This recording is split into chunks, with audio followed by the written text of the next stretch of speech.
Hello, everyone from Chelsea Fan TV. I hope you're all doing very, very well. Welcome back to another episode of the Day After Show, where we go through everything from the match that we just played yesterday, which was, of course, when we played Charlton in the FA Cup, and it was a thumping 5-1 win, which, to be honest with you, we should expect. I don't know if everybody expected it, bearing in mind how sort of up and down we are. But it was nice to get through. Nice to see a lot of goals, and a very, very active away crowd as always, especially since the Fulham game. Speaking about the ownership, that remained prevalent throughout the majority of the game. You were hearing Clear Lake chants and Blueco and Egg Barley and all the rest of it. So big up to everyone that's watching. I hope you're having a fantastic Sunday. First question to everyone in the panel. Did you have a roast today? Have you had a roast? It's cooking behind me. No. Charlie, no roast? Nah. So I'm just having a chicken roast today, to be fair. I have a roast, so there's 52 weeks in the year, right? So I have a roast 65 times a year. Fair enough. Hey, that's the way to do it. I had a nice roast beef. That's why I asked the question, because I'm beautiful. I haven't had a roast beef in probably maybe 2 years. Bit of mustard or horseradish or something? Mustard or horseradish or something? No, just gravy, mate. I'm keeping it pretty basic. Keeping it northern. I like mint sauce. I like apple sauce. I don't like horseradish. I like mint sauce. Anyway, yeah, football, Chelsea. Let's get on to it. Right. So let's start off with pre-match. Charlton going into the FA Cup. Our feelings going into this competition, Scott. What do you expect from Chelsea going into the FA Cup? And let's go from the perspective of, we now know we've got Rosenior in charge. We know where we're at as a club, or maybe we don't. Maybe that's part of the issue. What are you expecting from this competition? Absolutely nothing. That's very blunt. Yeah, I didn't really have any expectations before Rosenior came in anyway. But at least depending on the draw, I think with Maresca in charge previously, there was always that faint hope of winning something. I think that's gone for me since Rosenior's come in. Obviously, I think the Arsenal games are going to be a big indicator for whether that's right or wrong. But yeah, considering he's never won anything in his career, I don't even think he's been in a position where he's had the chance to win anything. So we have no record of him to go off of. And I think we've seen with some of these players that their quality can dip in and out of games, or they just don't have the quality there. I think some do, but they haven't got the concentration always to sometimes pull up in these games. So yeah, I've got no expectations, because I have no idea what team's going to turn up on a regular basis. We could get in the next round like Brighton and turn up like United did today. Or we could get Arsenal or maybe not Arsenal, but we could get a Manchester City and go toe-to-toe with them, maybe win on penalties or beat them by 1 or 2 goals. I have absolutely no idea. I've got no expectations. Do you agree with that, Charlie? You don't have any expectations for this competition? I wouldn't say I've got no expectations, but I think what we should be looking to do is obviously get as far as possible. We should be aiming to win this competition, and I think we will take it seriously. That for me was one of the big disappointments last season, was how, despite winning 2 trophies and getting back into the Champions League, the domestic cups, we didn't take them seriously, and we performed very, very poorly in them. Obviously, we're doing much better this time around. Carabao, we've got a semi-final coming up this week, the first leg, and obviously we're into the next round of this competition. But we've had no domestic cups since 2018. That's not good enough for us. It's way too long. It's way too long. So look, obviously it's draw dependent. It depends, on what caliber of team you get in certain rounds, and what form a so-called bigger side or a so-called top side might be in when that fixture rolls around. But look, for me, I think you've got to be looking at a bare minimum. I think you've got to be looking at a semi-final in this. I know that doesn't mean you win it, but I think you've got to be looking at getting to last 4, maybe even a final, dare I say it. But in terms of expectations under Rosenior, I do agree with Scott in terms of the new manager coming in. I've very much got sort of very little expectations. There's not really an awful lot of a body of work to go from. And I'm kind of just going at it from a game-by-game perspective. I think come the end of this month, we would have played one of the 7 games this month. I think we might have a bit more of an idea of what he might be about. But right now, yeah, expectations are low, and it's hard to tell what to expect because you don't know what to expect from the manager. And from one week to the next, you don't really know what to expect from this team either. You know, when we look at last season, obviously we got knocked out pretty early, losing against Newcastle and Brighton in Carabao and FA Cup. But I feel like that was, apart from obviously the Potter season, like, we generally don't get knocked out early. So I'm hoping that just the heritage, like I know it's not everything, but I do believe in football heritage. The Poch season, we lost the Carabao Cup final. We got semi-finals of the cup knocked out by City. Yeah. So like I'm looking at us, and I feel like if we were able to do that with Poch, which with what I think was a worse squad than what we have now in a number of ways, better in a number of ways as well. But in terms of experience and stability, I would say, actually, to be fair, we had Thiago Silva, didn't we? I'd just say stability then. In terms of stability, like very unstable at that time, able to progress in those competitions. That's the one thing that I feel like I would like to hope that we can use to our advantage. Because even though we tore things down, getting rid of Maresca and obviously bringing in Rosenior, he has inherited a squad that know each other relatively well, have had some success together, have had a couple of years for at least a number of the players, playing in this group. I feel like that has to count for something. I mean, what do you think, Warren? Well, I mean, going back initially to I suppose the expectations of us in the FA Cup this season. I take what Scott said. It's hard to be really positive and say, I really think that we're going to go deep into this tournament. We've shown a lot. We've been we haven't shown the consistency for me to merit saying that, we can definitely have a good cup run. But at the same time, we've played really well against Man City. We've played really well against Arsenal. We've beaten Liverpool. We've played well against the top teams. So there's no reason that we can't win a top competition because we've shown ourselves. If anything, it's if we draw Brighton or an Aston Villa or a Nottingham Forest in the FA Cup, they're the games that I'm fucking hell, this is all going to go wrong, which is historic with Chelsea, by the way. That's always been the case. There was times in the 50s, 60s, 70s and 80s we had brilliant cup runs and knocked out Liverpool's and Man United's and Tottenham's, and when Tottenham used to be good. Obviously, I know that anybody born this side of 1980 don't understand that, but they used to be good. But then we'd lose to a Leyton Orient or something. So I think my expectations of the FA Cup this season was realistic, and it was just going to be based on how we played in each and every game. So my expectations were perhaps a little bit more than Scott's. I feel like we're in this competition to win it for sure, for a start. And I definitely think that, although, I mean, there's a lot that gets made of Buenanotte and Delap and Gittins and Garnacho, who obviously have proven to be extremely poor signings for Chelsea so far, and João Pedro certainly hasn't lived up to expectations. And there's one or two question marks about squad players and stuff, but I don't think there can be any doubt that when Chelsea can put out as close to our preferred 11 as possible, if they're all sort of well and rested, and we won't get into that too much right now, but if they are sort of well and rested and in a bit of form, there's no reason that Chelsea can't take it to any team, because we have world-class players.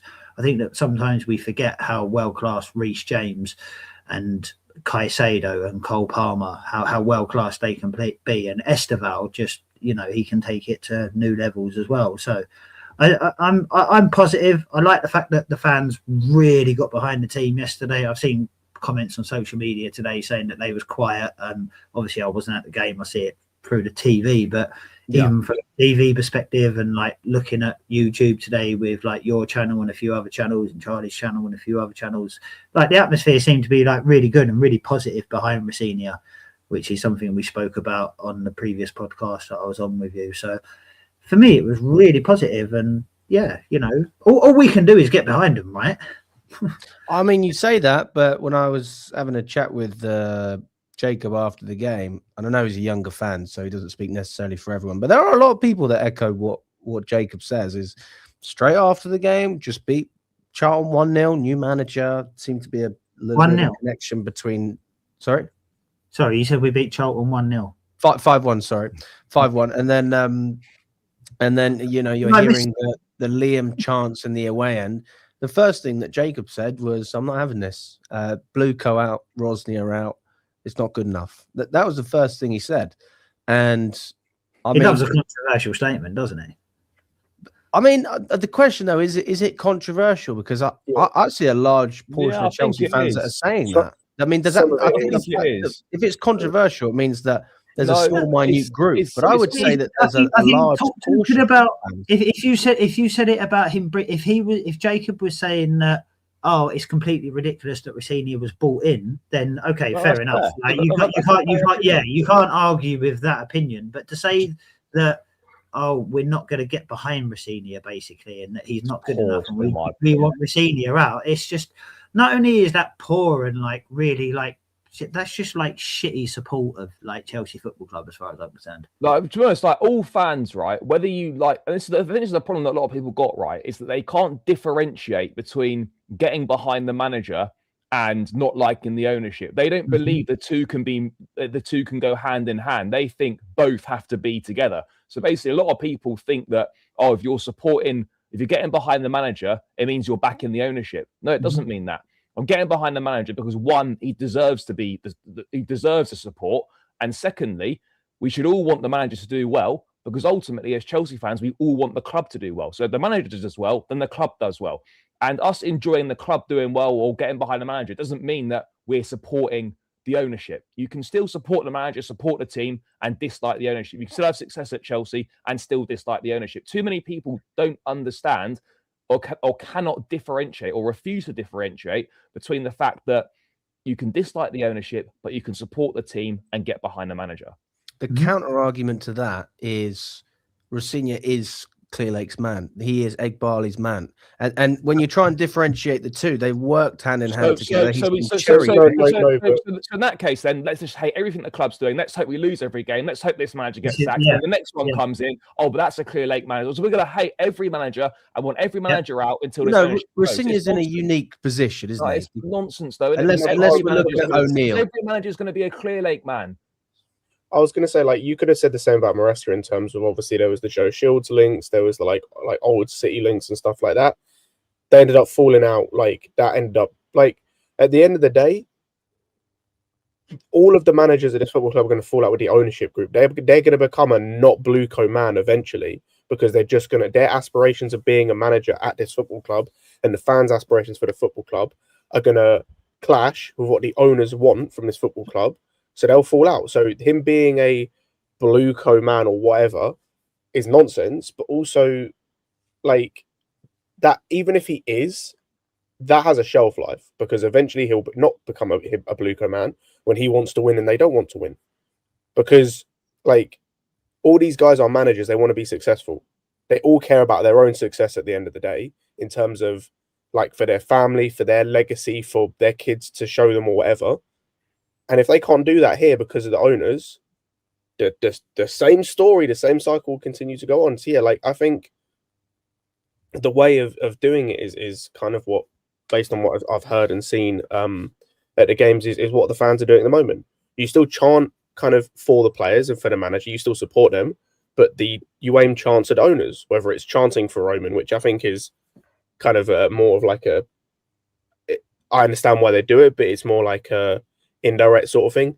Chanting fuck Egbarley, chanting Bluco out, like, that's the sort of stuff you do towards the owners, but you still support the players and the manager on the pitch. There's ways of doing it. It doesn't have to be a Rosenior out, fuck him, he's getting no support. That's stupid. Then don't watch that. Like, on a real, I said this to people after Maresca got sacked and before Rosenior came in, go and find a new hobby. Like, if that's going to be your attitude towards, like, supporting Chelsea, either take your emotions out of it and just watch it like a neutral, or go and find a new hobby that can keep you, like, I'm not saying don't watch Chelsea, but, like, if you're going to get so, like, for lack of a better word, depressed about it, like, touch grass, respectfully. It's not that deep. Do you know what it is as well with Rosenior, right? So I think that we're all in agreement that it was a surprise appointment, and if we would have had our choices, you know, like sat from our seats or our armchairs at home, having, you know, not being professional footballers and not being professional managers, if we would have chosen somebody more experienced and somebody who is a bit more obvious, you know, there's kind of like, what do we know? But there's also the fact that, you know, there has been occasions when teams have brought in managers and it's been a complete surprise who have had very minimal experience. Now, you look at like Arsene Wenger going to Arsenal. I think that's like a pretty good example of somebody going to, and I know times have changed a lot. I'm not suggesting that Liam Rosenior is going to completely redefine the English Premier League and set a standard for like, you know, 10, 15 years or whatever. But Wenger came in as a virtual unknown. Now, the only reason that we even know who Rosenior is as a manager is because he's at a club that's co-owned by our club. Otherwise, we would have like vague recollections of him as some kind of Fulham or Hull player who once followed a penalty kick in beautifully at Hull and headed it in, and it was a really nice goal for anyone that remembers that. He followed a penalty kick in really nicely from outside the box. I mean, I don't. But realistically, I understand your point. Yeah, but I mean, Mourinho's a really bad example because Mourinho had only had a couple of seasons of management and he had dominated Portugal and won the Champions League and the UEFA Cup. So Mourinho's a really bad example. But there's examples of managers, and when we talk about like where's these examples of managers coming in out of nowhere with no managerial or very little managerial experience and winning trophies, I'm sorry, should we look at Chelsea and should we look at Roberto Di Matteo? Like, there's no reason that somebody can't come in the second half of the season. And I'm not suggesting we could win the Champions League and the FA Cup like we did under Di Matteo. That the team is slightly different back then. Obviously, I think Di Matteo had quite an easy job in that sense. But there is examples of managers coming in with little to no experience in the second half of the season and doing really well, specifically at Chelsea. So I don't see any reason why we can't have a little run of games. And I listen, I believe that we can take the game to Arsenal. I think that Rosenior will be positive. I think that Rosenior will see these two-legged games as something that, as long as he doesn't lose 7-2 on aggregate over the two games, he sees it as a win-win situation. I think that he'll have a bit of a go. I think that he'll see weaknesses in the Arsenal team if they rest players. And I'm feeling really positive for the Arsenal game. I don't know how you guys feel, but I'm feeling really positive for the Arsenal games. And I've got a real positive feeling for the Premier League games coming up soon. And I don't care who we get. I don't care who we get in the FA Cup, but I do hope it's Middlesbrough, Sunderland or Newcastle away. I think against Arsenal, we will come at them more than we would under Maresca. But I would have felt more comfortable that we would be able to win with Maresca. That's the difference.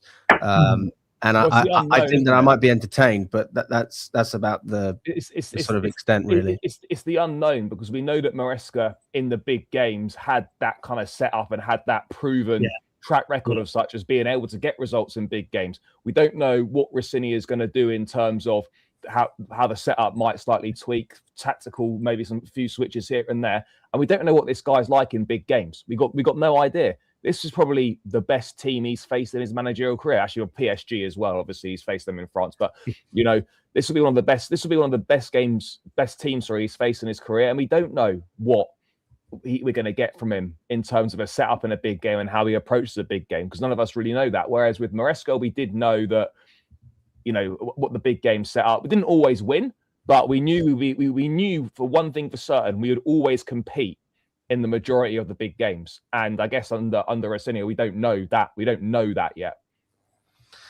What do you think, Scott? I mean, based on the Charlton game, we'll probably set up very similar to how we would have done under Maresca. Yeah, because I don't think he's going to tweak a lot. Yeah, I'm kind of the same as Charlie. I think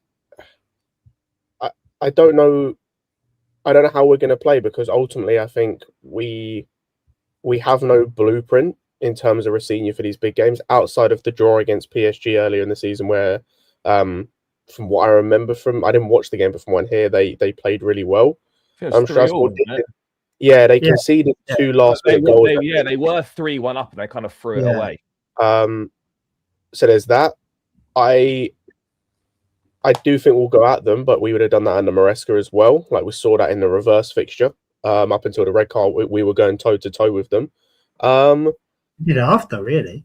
Even after, we obviously sat back more, but that's because, and they had more the ball because we had 10 men, but we still got them, tried to hit them on counter-attacks. And I think we'll go at them. I think the biggest test is going to be defensively again, because I think, talking about the game yesterday a little bit, that first half, especially, Charlton were getting at us. Tosin and Badiashile, I think, struggled. And, you know, if we're playing if we're playing better players, I wonder if some of the half chances they had where they got into the final third, whether if that's a better player, if that's a Saka, if that's a Rice, if that's an Erdegaard even, is that an opportunity for them to shoot on goal?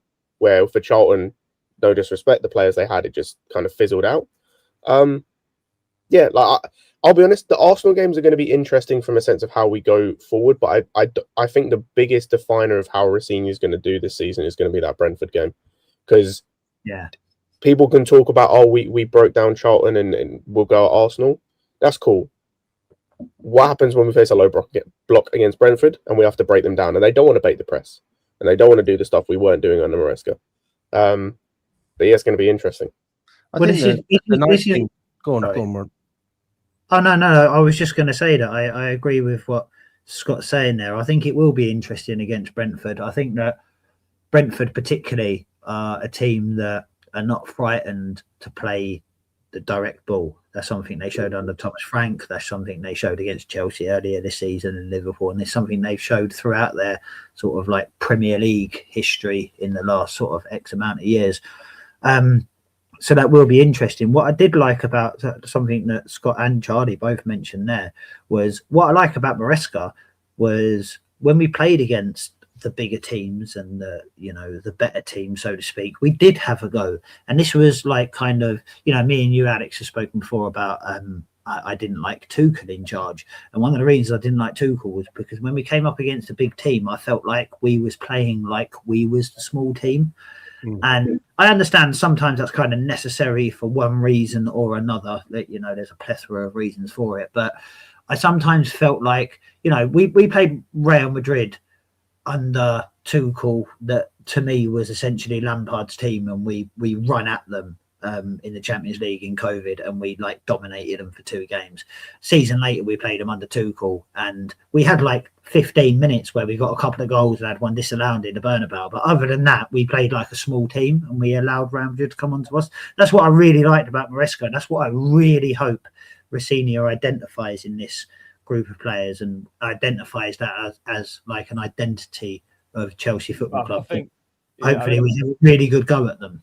I think the main thing though, like we're not going to find out, like if we get a result against Arsenal, we know that Chelsea are good against in the bigger games. I think, as Scott said, we'll really find out what he's like when we play Brentford. We've got West Ham coming up at the end of the month. We've got Crystal Palace away. That's when we'll really find out, what he's about and what he's trying to do, because those are the games that we weren't getting the points and the wins in under Maresca. And I was going to say, is that where Maresca was found out then, maybe, Charlie? Well, I think it's not just the Maresca issue. It was an issue under Thomas Tuchel. It was an issue under Pochettino as well. The fact that we couldn't really beat the so-called lesser sides. It was perhaps less of an issue under Tuchel, but certainly under Poch and then Maresca in the last 18 months, not getting the results in those games. So, look, if we get a result against Arsenal, fantastic. But what's more important and what's going to tell us a lot more is what happens against Brentford, West Ham, Crystal Palace, these kinds of teams, because those are the teams that we've been struggling to beat and struggling to break down. So he's got to find a way now of us being able to do that. I mean, if I'm looking at, I think the Arsenal game is important for us for that. Sorry, Alex. If we play well in the Arsenal game, I think it sets us up well for those games.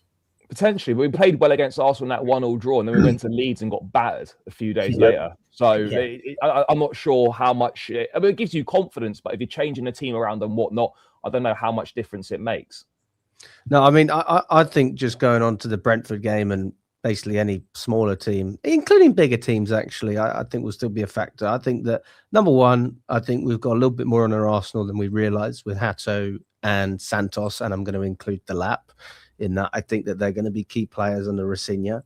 I would like to see Delap start more regularly. I think that, he had a terrible miss against Charlton after, man. That was a shocker. I don't know if he mishit it. He was a bit wrong-footed when it came into him, I think. I haven't even seen the replay, but it's one of them ones. It's one of them ones. If you scored 15 goals this season, nobody remembers it.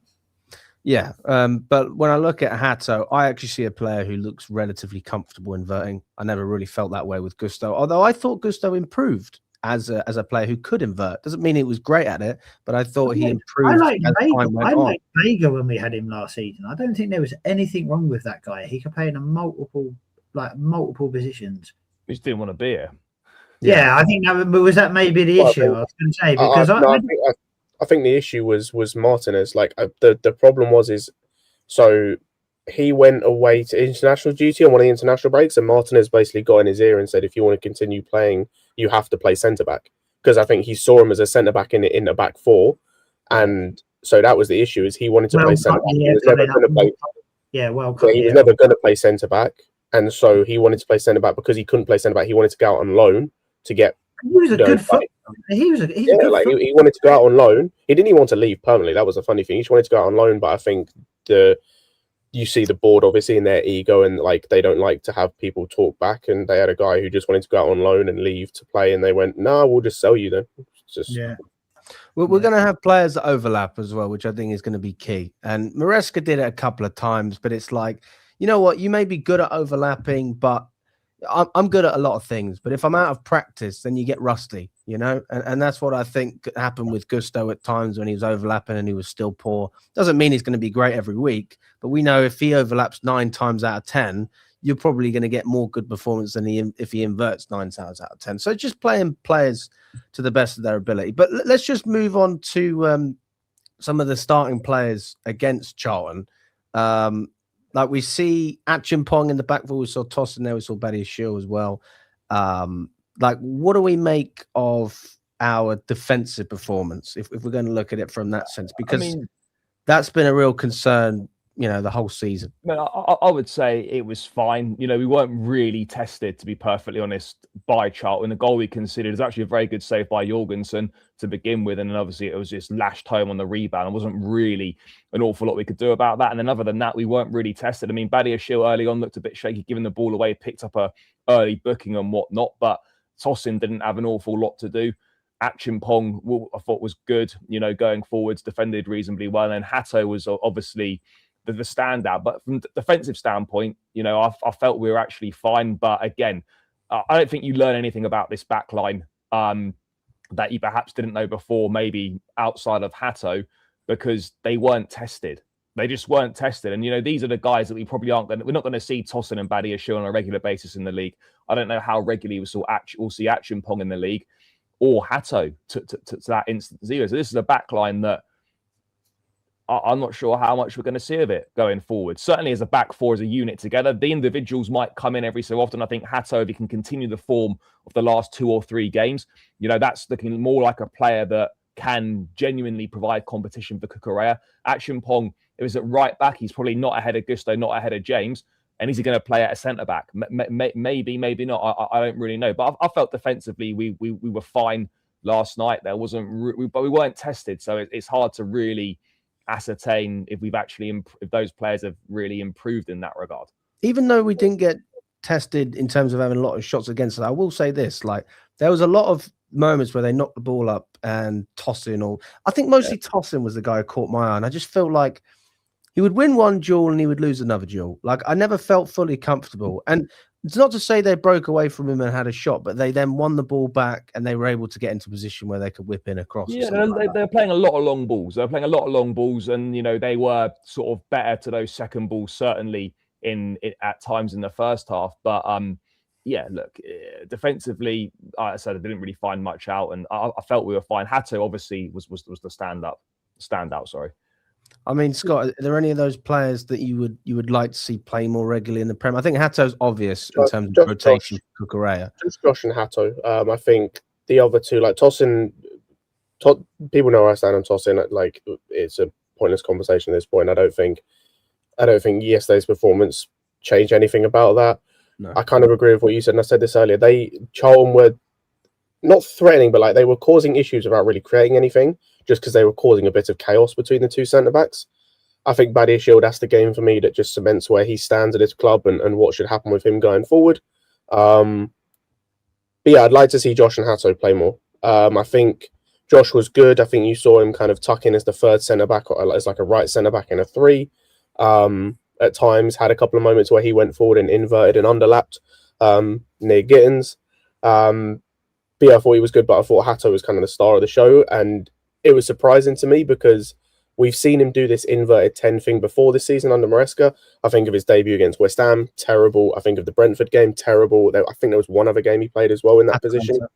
Carabao, he was terrible at centre. Carabao, he was centre back and was terrible. But there was a game he was inverted and was terrible. It might have been Atalanta.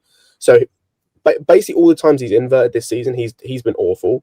Oh, so you're talking about Hato specifically? Yes, Hato specifically. I meant Gusto then for Atalanta. Oh, okay. But we've seen Hato invert a few times, and it's just been terrible. But I think the game yesterday, it was completely different. We saw elements of his game of what Cucurella was doing last season in terms of crashing the box, getting in areas to score, being a threat going forward, being tidy on the ball, which we haven't seen as much in those areas. He didn't actually have too much to do defensively from what I remember. A lot it was more kind of focused going forward, and I thought he handled it really well. It was always an outlet for a pass, whether that be from Garnacho, whether that be from one of the other midfielders. He surprised me because I didn't expect him to be able to, considering what we've seen before, perform to that level. And I think as long as he gets more game time, as long as he can show more of that inverting, hopefully he can... hopefully he can kind of play more, and hopefully he shows that we do have a good backup to Cucurella. Yeah, I think that's the key thing, right? Is that we need someone that can push Cucurella more. And now, look, Hato's only been here, 6 months? It's going to take him a little bit of time to get used to things and whatnot. But we really need him performing at the sort of level he has for the last 2 or 3 games to put some genuine pressure on Cucurella, get to a level where if you want to give Cucurella a rest or you want to rotate out, the drop-off is not going to be huge. Now, we've seen how important it is. We saw last season Cucurella popping up in that position, that left half space, getting a lot of important goals for us. We've seen Gusto score a couple of goals this season doing the same thing. And look, Hato, we know he's not part of Chelsea's best team right now. Cucurella is obviously the number 1 guy. But it'll be interesting to see how many more opportunities he does get and how much more he develops over the course of the season. I think just in a wider point in general is that it's all very well seeing this against Charlton, against a side that's 19th in the Championship. Obviously, you can only play what's in front of you. It's a good performance. But the next thing is, can he then, when he gets the opportunities in the Premier League, can he do that again? I know we saw it against City to a certain extent. We saw it against Fulham. He was quite good. But can we see that calibre of performance in the Premier League? And I think a big part of our season as a wider point is going to depend on the success of the season, is going to depend on how much better is Hato going to get? How much better is Andre Santos going to get? Esteval, Delap and stuff. As the season really, I think Champions League qualification essentially hinges on how much development those 4 or 5 players do over the second half of the season. I mean, let's move on to a player like Santos then, because I have a feeling that, I mean, you always have that player and you go, oh, this guy, he's going to like playing for Rosenior. I mean, he's already played for him. And the same way we look at, I don't know, Jorginho and Sarri or Neto and Maresca, I see Santos as a player that's going to have a big part to play under Rosenior, especially if we're playing with a midfield 3. Everything, at least in the first half, the way it looked when I was closer to the action, everything was being played through Santos. He was the guy that was trying to get us ticking. He was the one trying to progress the ball up. And one thing that I noticed straight away, and this is not even Rosenior, this is when McFarlane was managing the game against City, I'm seeing more ball carrying. I'm not seeing players that are just waiting to pass. And that's something I like. I find that pleasant, especially when you got an opportunity to counter and that player actually drives into space. Not to say we couldn't counter under Maresca. We actually scored a lot of goals on the counter. But I just mean in general play as well, like finding that small gap or something like that. And I just feel like we just look a bit more free. Even Buonanotte, I'm not saying he's anything special, but he looked more free. That was a much better performance from Buonanotte than when he played against Lincoln, and he scored in that game, and I thought he was shy. So just because a player gets a goal, sometimes it sort of negates the fact that they were poor. I'm seeing that it just looks like we're playing with a bit of more freedom. And Gittins as well, another player for me that I think that was a respectable performance, Even when he scored that amazing goal against Wolves and he's driving players, there looked, in my opinion, like he was restricted. I have to play this way. I have to do this. This is what I need to do. And I like the idea of a player just going out there and expressing themselves. And I don't know. I think that that's something that we're going to see more. But just going back to Andre Santos, I mean, what do you think of him, Warren? Well, just very quickly, very, very quickly, I think that Tosin exposed himself yesterday when you were saying that he kind of had a good game and he just didn't. Tosin has proved that he's good at going to meet the ball and meeting the ball and getting hold of the ball and being the first player to the ball as a centre-back. Then he proved that he's no good once the second ball doesn't fall to a Chelsea player, which he's used to playing for Fulham because he's got lots of people in and around him. Secondly, I think Achampong will play more in the second half of the season, as if Rosenior sometimes thinks of it as a 3 at the back, sometimes, maybe it'll be a 4 at the back in possession or in and out of possession. We know how formations can change. So I think Achampong could potentially be quite important to that. Thirdly, Santos. I've been one of the biggest critics of Santos. I've never quite seen him doing the things that I've seen other people saying that he's doing. I've heard a lot of positive things about Santos and I've never quite seen it. And I suppose to a point, I still haven't quite seen it. But then at the same time, I've noticed his influence in games without realising that it's him that's doing it. Maybe I'm too focused on watching other players and what other people are doing and stuff like that. So maybe that's, an observation about myself more than anything else. But he has quietly made his way into the team and made himself quite an important tactical substitution or a tactical usage from the start. He certainly seems to be doing a job. And like you said, I noticed yesterday that there was a few times that he could have played 3 passes to make 15 yards, but he didn't. He carried the ball 15 yards.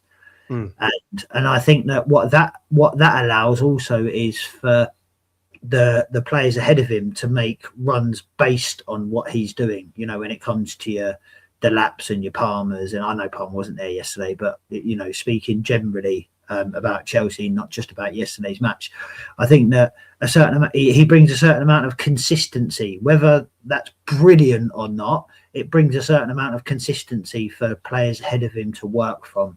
And I think that that's something that if he keeps progressing his game the way that he has been, particularly in the last few months, particularly under Rosenior, like you said, somebody that he's played under before, then yeah, I can certainly see him having the opportunity to have a big second half of the season and playing his way into the first team. Yeah. Scott, I mean, do you see Santos as a 6? Where do you see him fitting into this team? And how do you think that's going to affect Fernandes as well? Because we know Caicedo's going to get into the team regardless. I think that's a good question. I think I see him more as the position he played yesterday.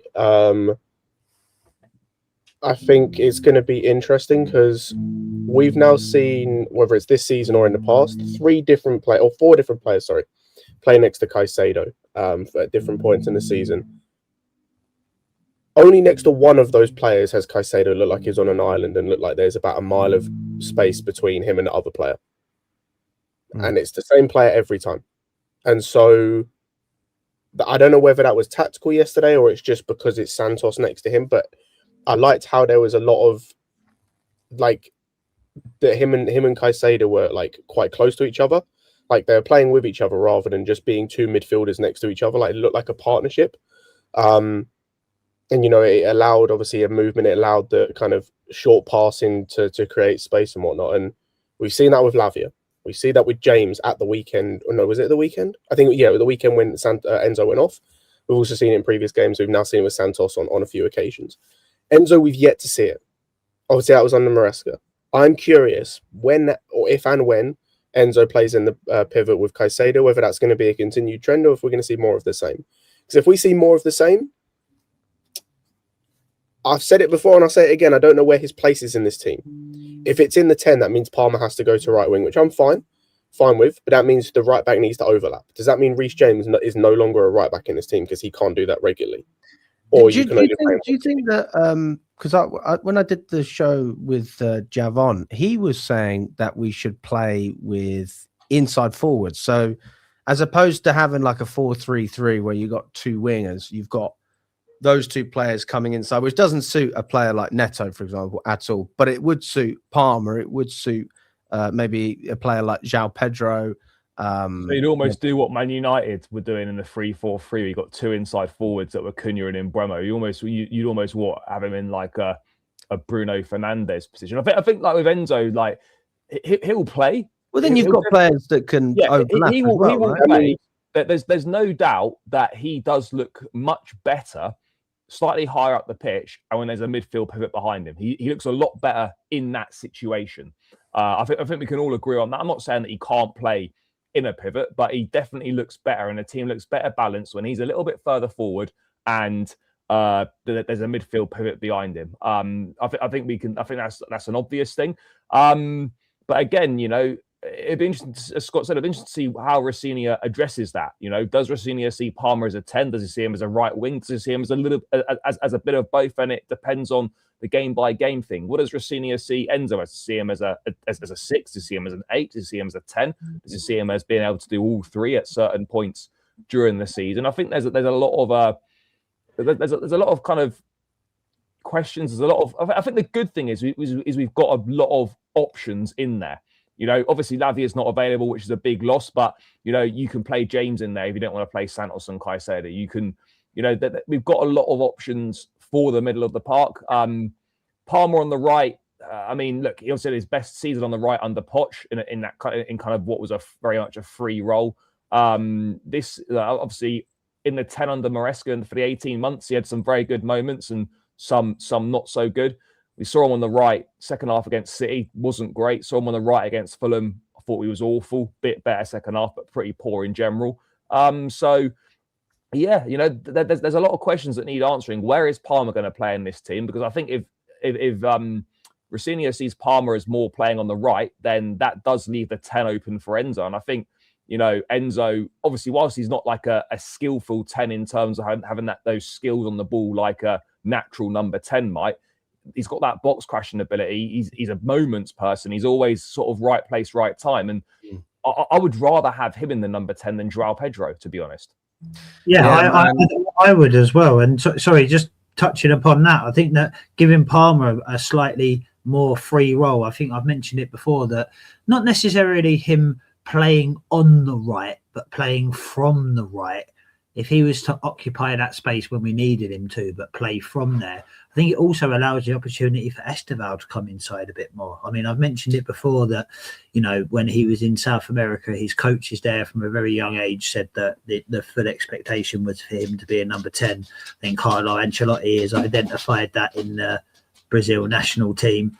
I think there's something that Maresca has spoken about as well. And even Esteval himself has spoken about it on social media about his idols being people like Rivaldo and, people that played in that sort of like cam role, so to speak. So I think it would potentially allow opportunities for Esteval to get in that role. And I'm just really excited to see Esteval wherever he's going to play. I'd love to see him get more minutes. I appreciate that's going to mean that he's going to have some games where he's not as influential as he can be, and I know that means that he's going to have poorer performances and stuff like that. But at this stage, I accept that. If he has a bit of a poor game, it's not going to cost us a title this season. So why not kind of get that out of the way? I think the biggest thing that Rosenior's got a few things that he needs to sort out, but I think top of his list, he's got to find a way to get Cole Palmer back to his best form. Palmer has been poor this whole season, really. I mean, I know he missed 3 months of injury, but the first few games before the injury, he wasn't great. Since he's come back, yes, I know he got a penalty against Bournemouth and he scored against Everton, but his overall contributions to the team have been really poor, and he is struggling right now. And there's no, doesn't mean you dislike him, doesn't mean he can't get back to his best form. We've got to be honest about this. Palmer is a problem for this team right now, and when he has been playing recently, he is a negative on the team at this point in time. So I think top of Rosenior's list has got to be, right, how do I get this guy back to his best? Obviously, when he gets more fit and he gets more sharper, that's going to make a difference. And what position do I play him in? Which combination of players in that front line is going to get the best out of him? That's the number one question. Is he a 10? Do you play him on the right? Do you try something a little bit different? I don't really know. But that's got to be top of the list, because if you get Palmer back to his best and playing well, the team is going to be so much better as a result of that. But I don't know really what the Palmer solution is right now. I tell you, one thing I missed as well, Charlie, is when we spoke about that as inside forwards, that would be great for Estevao as well. So you could potentially have those two playing in behind, let's just say a Delap or something like that. And then I would like to see some more overlapping. I appreciate that it's not necessarily going to be like Tuchel where you have both fullbacks going up and down. But if you've got Gusto doing it, you can at least cover Cucurella's side. Like, you've got a bit of stability there, and vice versa. When Cucurella goes up, just be the way to sort of like give if the solution for Palmer was to be to give him that role under Pochettino, then I think that's where it becomes important, where we have Caicedo, Fernandes, Pedro Neto, Liam Delap, players of that kind of mould, because by giving Palmer that freedom, I know that he can still press when he needs to, but you kind of lose like something else, sort of like work rate and defensively wise. So if you've got them other players to compensate for having Palmer in there, I think that's the way that you get Palmer in there, the way that he was untouched with that freedom. I think there's a way you can do it. Like I've said this before, I think it obviously depends what Rosenior wants to do, but for me, currently the best way we set up is a 4-3-3. I think you go Enzo slightly ahead of Caicedo on the right and Santos on the left. You put Palmer on the right, Estevao on the left, with pick your whoever you want up front. I don't care. You then have either Gusto or James rotating as the wing back, and they get forward and obviously allow Palmer to tuck inside a little bit. So you still have that overlapping on the right hand side. You can then move it into like a three at the back on the ball with Cucurella tucking inside as the other centre back, and then you just got to make sure that Enzo gives support to Estevao on the left, and I think you can make that work. Because then you have Caicedo on Palmer's side. I like Cucurella getting forward. I suppose he can do that as part of the three, though. When we're dominating the ball, I suppose he can do that as part of the three against a low block, I guess. I think I'm fine with Cucurella not getting forward. I think we've seen him under Brighton do the left wing back and left centre back thing and perform to one of the best in the league at that level. We saw that last season as well. Like, even this season, I think up until there's been a couple of games where he's been bad, but I think we've seen he's obviously got way less goals and assists this season compared to last season. But overall, the rest of his game has still been good. Fair enough. I mean, let us know in the comments what formation you'd like us to play with and how we can get the best out of Palmer. I personally think that it's the more players individually, because I really believe that's going to be one of the key differences now, is we're going to see more individual performances. What do I mean by that? I mean, you look at certain games and you remember that individual, right? As opposed to the team performance as a whole. And I think you're going to see more games where you go, Palmer was fantastic. You're going to see more games where you go, Gusto was unreal, where you go, Delap was great. But maybe not everybody else was great, right? But it's individuals that can carry us through those situations. That's not sustainable, though. Why do you think? You say that though, but it's all about finding the balance. We went from essentially having very little structure to having what you could argue is too much structure, because you're restricting players' abilities. And then hopefully we find that middle ground. And nobody's saying that Rosenior is going to be able to do that. I'm not a fan of the appointment. I'm a little bit like Lewis in the sense that, I'm not going to boo the guy. I'm certainly not a fan of him. I do think he's spoken very well. I think that some of the things he says and does is a little bit reminiscent of Potter, in the sense, just the way he's on the touchline. I was watching him, mate. He's just constantly clapping. Fair enough, you're bringing the energy. But like when he spoke about Marc Guiu, and when he speaks about everyone, he was fantastic. He was world class. Yeah, but how long does that run? But what I would say on that is, this is just a bit weird now. No, what I would say on that is, though, right, is that he's trying to give those players confidence, because I think, there's one thing. I'm a massive fan of Maresca, right? But one thing I think which maybe caused some problems or maybe held us back a little bit, certainly from a player's perspective, is even if he thought they were good, he did moan about the quality of the squad quite a lot. He did, his actions saying that he loved the squad, and you could tell that he didn't trust certain players. I think by putting an arm around the shoulder, by saying, "Oh, you're great. I've got such a good squad. The players are world class here. So and so was magnificent last night." Even if they weren't, sometimes you need that confidence. Sometimes you need to tell someone that actually, do you know what, you are really good, even if you don't actually believe it, because it gives them a boost. And there's something about believing in your players and the players feeling that belief from the manager that actually can inspire you to get an extra 5-10%. I remember Lampard saying, JT telling a story where when in Mourinho's first pre-season, where he told Frank Lampard, "You're the best midfielder in the world." Lampard wasn't the best midfielder in the world by any stretch of the imagination at that point. But it's the confidence that it gives you, the belief. If you have the belief of the manager, especially as a young player, that makes such a big difference. And I just think maybe one of Maresca's downfalls might have been how he kind of put the squad down publicly on a number of occasions, whereas Rosenior is maybe going with the opposite, proper building these guys up. And maybe that's the confidence boost that some of these players need. I would argue that only works if you're winning games up to a point. I'll say if we started losing games and then you're going, well, I'm not saying the boys gave everything. It's like, well, they didn't give everything and they're not good enough. So I just wonder how long that lasts, how long you can get away with that. Because it's all great building up confidence, but how long are we doing that for? Like, I don't really understand. I think there's 2 points. There's 2 points to that, right? There's number one, there's using Charlie's example. There's a difference between Jose Mourinho telling you something to Liam Rosenior. Of course there is, yeah. Like there's that. And secondly, I suppose, like really going back to Alex's question, really. I mean, we gave the example of why he's doing it. But I suppose Alex's question was, what is the difference between Potter coming in and saying it and Rosenior coming in and saying it? Because I suppose technically, Alex, to answer your question, there is no difference. I think the problem is I think it's like what I said earlier about the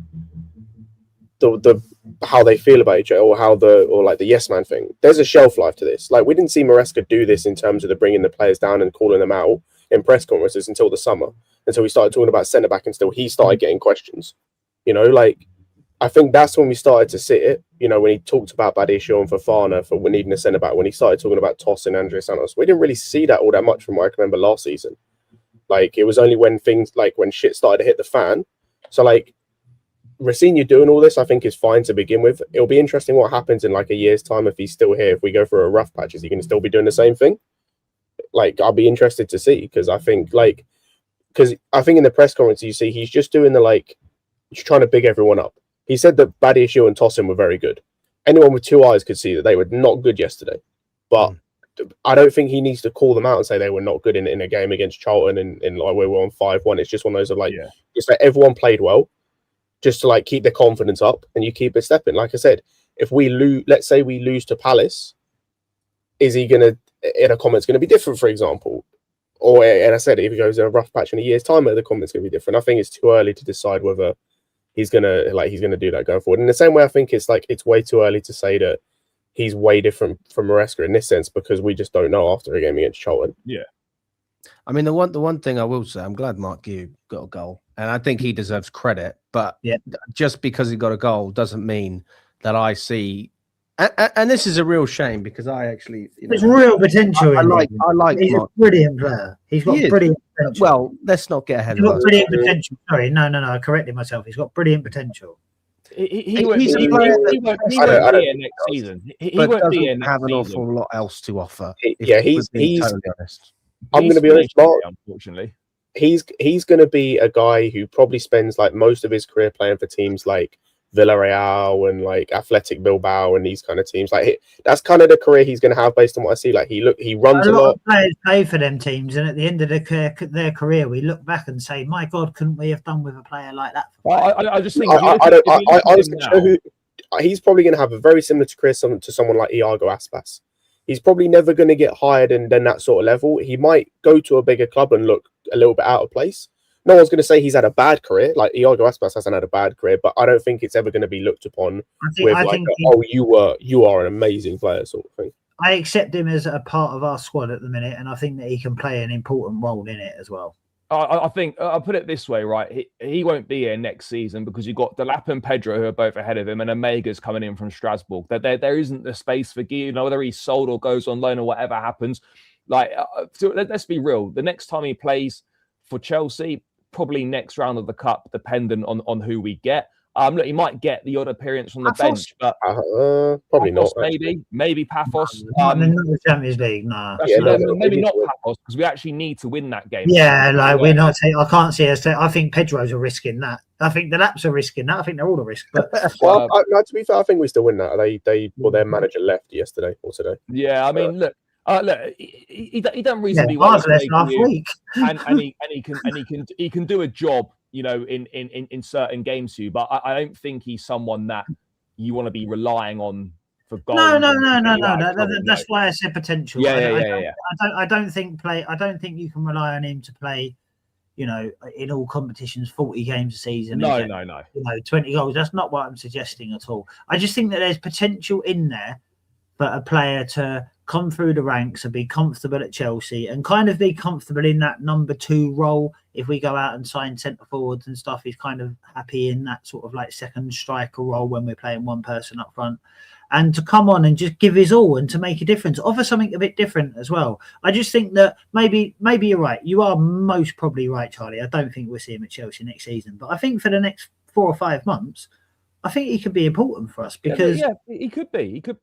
As an out-and-out centre-forward, like working hard, running the lines, getting in the channels, technically there's nothing wrong with him. I just think that he's very young and he's very raw.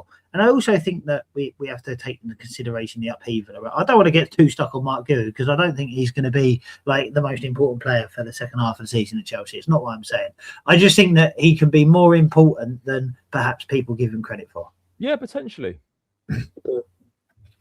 Fair enough. Let us know what you think about Marc Guiu. Also, if you haven't smashed the like button, please do subscribe to the channel. It makes a massive, massive difference. I don't know how many likes are on or anything like that. But let's make sure 6,000. There we go. We're on track then. Let's get to 10. Let's preview Arsenal a little bit, guys, because this is at this moment in time our biggest game of the season, I would argue. Yeah. I think that there was a moment where we thought it could have been Barcelona, you know, one of those other games. We're past the point now of, I think, justifying, in a logical argument at least, that we're going to win the Champions League. I think that just the fact that we got rid of our manager in the first place. I don't think there was any logical argument in the first place at all, but it's even less now. Well, you know, the fact that we did the Club World Cup showed that we were capable. Even as Chelsea, the team that do what you don't expect them to do and kind of win when you don't expect them to win and defy all odds, I don't think that realistically we was ever under any illusion that we was going to go. Like, I think at the minute, there's too many good teams in Europe. Bayern Munich, Paris Saint-Germain, even Real Madrid, Barcelona, Man City, Arsenal. I think there was PSG. We beat these guys, so the argument was there. In the Champions League, we haven't. But the problem. Oh no, we did lose to Bayern, and this was the argument. Actually, they were like, yeah, but we lost to Bayern. I was like, yeah, but we had Tosin. Last season, in the summer, we had Colwell. You know, we had different players that now we don't necessarily have. But that's besides the point. The point being, this is the most important game of our season. If we're being realistic, okay, we are going to beat to get to a cup final. We are going to beat them. We're going to get to the cup final. We're going to win the League Cup at the very, very least this season. You believe that? You said that with a lot of chest. No. I believe it. I've been speaking to Keith all day. I've been speaking to various people for the last couple of days. I have various messages and social media messages and everything saying that I have absolute belief that there will be a little bit more freedom. I think the players will take it upon themselves a little bit more. Being under Rosenior, I think Rosenior will give them a little bit more freedom. I think the players will be able to express themselves a little bit more. I think that Palmer is just due a performance. It's mathematics. Eventually, Palmer's going to have a great performance. And I'm relying on it. If it was about mathematics, Garnacho would have scored more goals, mate. No, Garnacho mathematically has outscored himself because Garnacho is the Aldi Harrison of the winger world. He is. Himself. Yeah, I mean, in terms of how good he is and how many goals he's got, I think he's outscored his talent because I think he has been absolute SH. He has 1 goal all season, so that's quite bad. Oh no, yeah, and that's what I mean. I think that he's got more. I think that he's got more goals. Oh, sorry, he's got 4 goals all season. Apologies. No, but what I mean is Definitely. he's actually scored more goals than his talent this season has actually suggested he should I get. agree. But I think we'll beat Arsenal. I do. I don't think Arsenal are going to take it anywhere near as seriously as us, and I think that we're going to beat them. I think that's a big that's a big factor though. Is like how, and this is a shame really, but a lot of it might come down to how seriously Arsenal take it, which is a bit of a damning indictment on us to a certain extent. But I think, look, if I know Maresca's not here, but I think we could have said that we would have almost certainly seen Reece James in midfield for this game if Enzo was in charge. And with Rosenior, I don't know if he would. I'm sure he will use James in midfield at times, but I'm sure James will obviously come into the team. So will Palmer, you'd imagine. I would hope sincerely that Esteval starts against Arsenal. There's no reason why he shouldn't start against Arsenal. I think Delap will play. The back line, I think, virtually picks itself. Cucurella will come back in. It'll be Chalobah will play. Fofana, I hope. Maybe Fofana comes in. Yeah, potentially. I can't see anyone else playing next to Chalobah. No, I can only see the way that we approach it's going to be interesting though, because 2 legs, we have to take a lead to the Emirates, because if it's level at the Emirates or we're a goal behind or whatever, there's no away goal. We can't even get a 0-0. No. I think for us to have any chance, we have to take a lead to the Emirates, and realistically, I think it needs to be a 2-goal lead. Personally speaking, I don't know about that. Because at the Emirates we're definitely going to concede, and I don't fancy us. We've proven that we can compete with Arsenal with 10 men. I don't think there's any reason. Yeah, but that was at Stamford Bridge though. I don't think we would have. Yeah, but getting a draw at the Emirates, or getting a win at the Emirates is by no means anything that's beyond the realms of possibility. But I think going to the Emirates, I think do you know what? I think that if we get a draw at Stamford Bridge and we rock up at the Emirates with a 1-1 draw, you know what? Why not? If we get an early goal and really test them and see really how much they want it, like, you know what I mean? I'd be confident going to the Emirates. I'd be confident going to the Emirates with a draw.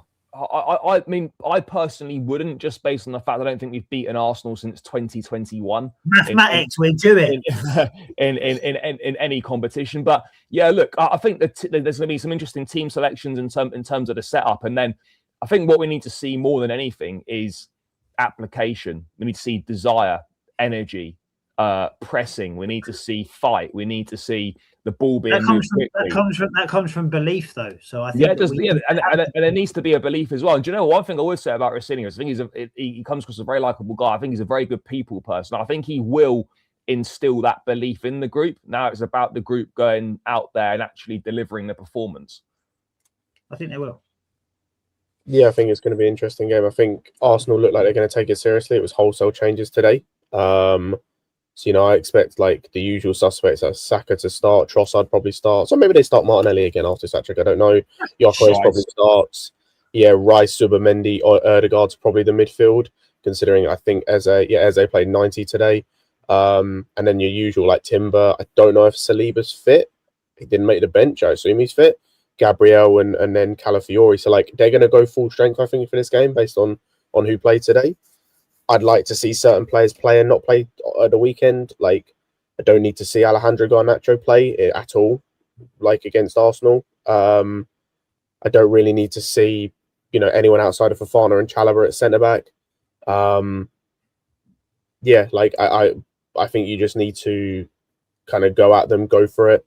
And at the very least, if Rosenior sets the team up well, and it comes down to the usual conversation of just these players are not good enough, I already know these guys are crap anyway. Some of these, it's like I'll accept that. At least if Rosenior sets us up okay, and it's like Garnacho's playing and he misses a million chances, or Neto does his usual nonsense, or Delap's missing chances, João Pedro, whatever. That's not on Rosenior at the end of the day. Like he has to work with what he's got, and I don't rate most of these attackers. So if they let him down as they let Maresca down, João Pedro. I think that's absolutely fair. I think you're spot on with that, mate. If we play well, but as has happened many times this season already, you coach what is a winning performance, but you're let down by a lack of quality in the final third. I'm going to have no complaints about the manager whatsoever, and that's been a familiar story for us. Like where I will have complaints with the manager is if we're not set up properly, if we don't compete, if we don't have a good go, if we just roll over and we're soft. But as you said, Scott, if we play well, and we compete and we create opportunities, but we're let down by a lack of quality. Well, we knew that anyway before the game started. So I think you could still probably take positives away from that potentially.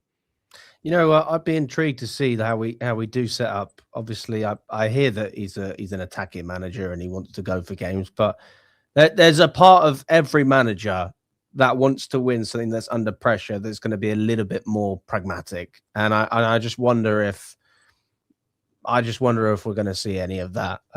There's no doubt that I think we'll go for it, but are we going to go for it in the sense of you've got to stay in the game though?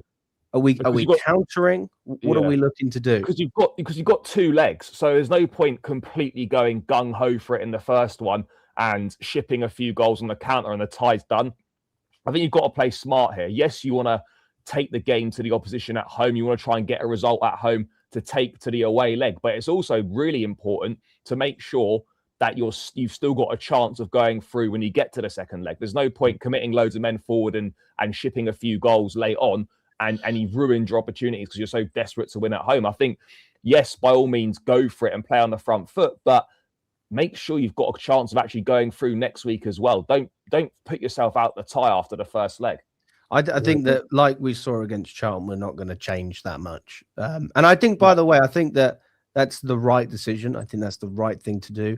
I'm a big fan of managers trying to implement their philosophy and all the rest of it, but it's like we saw what happened in terms of the recruitment standpoint when you rip everything down and then you try and start fresh. It doesn't work. It doesn't work. And maybe there's examples where it does. Okay. But ultimately, you've got a young squad that need to adapt and they're going to need a little bit of help.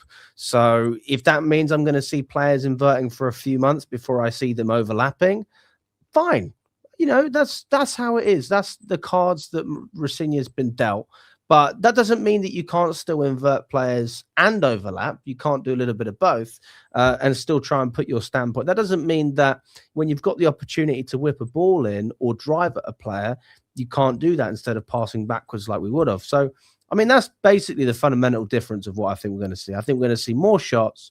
I think we're going to see more crosses. I think that we're going to have more end-to-end football, which for a home atmosphere is always good. Like, say what you want about results. I think the atmosphere, you know, under Pochettino was exceptional at times. And Maresca was able to get results, but never really win over the home crowd, except for obviously like the Barcelonas, you know, which you've got to give respect to. They beat Liverpool twice at Stamford Bridge as well. No, I appreciate that. You have the odd games, but like the point being, very rarely have we been blown away under Maresca. And I say that on a week-to-week basis. You know, that there's a handful of games where I salute the tactical decisions that he made. But I very rarely, and obviously I stand up, but I very rarely got off my seat, if you know what I'm saying. I knew what we were going to do. I knew how we were going to do it. It was just a case of, is it going to work? And it was far too rigid. It was far too rigid from a fan point of view. There was no freedom to it. This is one of my biggest issues. You know, I've said it so many times. I'm sure it's boring. I don't like Pep Ball. I don't like the fact that everything's so rigid and everybody has their specific roles. I understand that everybody has a job to do and, you know, you're working as a team. But, you know, like, I mean, people, like most people here probably don't even, like some, obviously I'm not talking about you, but I'm talking about like viewers, more modern fans, people of a certain age. They wouldn't know who Georgie Conclante was, or Andre Kanchelskis, or a Lee Sharp, or a Chris Waddle, or even a David Platt, or a Chris Bart Williams. Like, these were amazingly creative players and they was given freedom. You know, there would be 2 or 3 people around them. You'd have people like Roy Keane and a Dennis Wise and people like that in your side to like put the hard yards in, to make the tackles, to win the headers, to make sure that you covered players so that these players had freedom. Like people like Gianfranco Zola would have the freedom to do like whatever he wanted. And I don't see that enough these days. And I suppose that's all I ask for. That's what I hope from Rosenior. I think that we will see a very similar setup that we had under Maresca, especially for the next few months. Maybe he'll be able to put his stamp on it more pre-season, and when other players that the sporting directors decide to bring in, maybe they'll work or maybe they won't. But I suppose for now, for the rest of the season, I'd like to see us just have that little bit of freedom and players make decisions for themselves. You know, I think that's important, that players, you know, the players on the pitch know best. I know that managers know a lot. Given players on the pitch know best. This is the whole thing, right? It's about, That's all I want to see. given the opportunity Yeah, to express yourself. Absolutely, yeah. And I'd love to see it. I'd love to see how Garnacho responds under that, just so there can be absolutely no illusion that he is complete and utter shit. But I'd like to see Delap operate under it a bit more. I'd like to see they are so restricted. All these players are so restricted. They are so restricted that I don't think that they're doing, like, look what he's done to Palmer. Look what he's done to Palmer. I know we can argue that he's had a good few moments or whatever, but look how, and he's been injured a lot, and that's affected. That's 90% of the problem. But look at Palmer and Fernandez and other attacking players that have been really good for Chelsea and have proven track records, and all of a sudden they're like really poor. And I think that you could say that for people like Delap and João Pedro. I think Garnacho shit, but I think that João Pedro and one or two other players deserve a chance with a bit more freedom in their play, because I know you want to respond to that. Go on. Just Osasuna is calling Buddy. Atletico Madrid are interested in a left wing, actually. Send him there. Oh, I agree that I'm not bigging up Garnacho. I'm just saying the other players might perform better with a bit more freedom. Potentially. Like, it's going to be, like I said, it's going to be interesting to see, because I said this after the Maresca sacking. I'm expecting certain players to step up now. If he was the issue, which I'm willing to accept he was, with, time and evidence, I'm expecting Gusto to look amazing as an overlapping fullback, and to just overlap in general. If he doesn't, like, I'll be honest, yesterday, for example, Josh overlapped like twice, basically underlapped most of the game when he was getting forward. No real difference to what we saw in Maresca. So yeah, I'm expecting Gusto to overlap and look good when he's doing it. He did it under McFarlane, looked really good. I'm expecting Enzo to look a million times better. I'm expecting Palmer to play with freedom and look a million times better. I'm expecting our wingers to look better, because apparently Maresca was holding that. Like, I'm just expecting some of these players to look better, because he was the issue. Again, if he was the issue, if these guys do look better, I'll hold my hands up and say he was the issue. If they still look shit, then I know where I'm directing my energy. Yeah, mate. So many people have said, so many people think the manager was the sole problem. And so now that he's gone, everything should be fine. All these players that weren't performing very well should suddenly start performing, and it's all going to be great. I can't wait to hear what people say who were of the opinion that Maresca was the problem, when inevitably some of these same players are still not performing under a different manager. I wonder what the excuse will be this time. Yeah, I agree with that. I agree. Hey, well, we'll see what happens. Listen, big up to everyone that's jumped on for this show. A little bit of a short one today, just because, if I'm honest, it's Charlton. Like, there's not really a lot to. It's Sunday. We've all got long weeks ahead of us. Hey, we got Arsenal coming up. So, by the way, haven't even got a ticket yet for that game. You haven't? No, I haven't got a ticket. How have you fucked that up? Honestly, Charlie, just didn't check when I was supposed to. You just didn't buy. You basically just didn't buy your seat. Just didn't buy it. Basically, yeah. What are you going to do? Well, there's mate. What am I going to do? Charlie, it's going to happen. Of course, I'm going to be there. But if I'm being honest, this isn't a great thing. I haven't got cover for Wednesday evening yet. So as it stands, I'm actually working. But that should be fine. No, nothing like you with a few last minute issues to sort out, mate. Listen, Charlie, we've got to keep everyone, people on their toes. You've got to keep. Yeah, well, exactly, things up. But listen, really appreciate you coming on, Warren. As always, Charlie, a pleasure. Scott, good to see you as always, mate. And if you haven't smashed the like button, guys, please do subscribe as well. We will be back. I'll do a stream before the. I think we've got a 3 points perspective on Tuesday morning, right, Charlie? Yeah, I think so. Tuesday, 10 o'clock. So we'll have a 3 points perspective with Nina on there as well. All the best, guys, and we will see you very soon.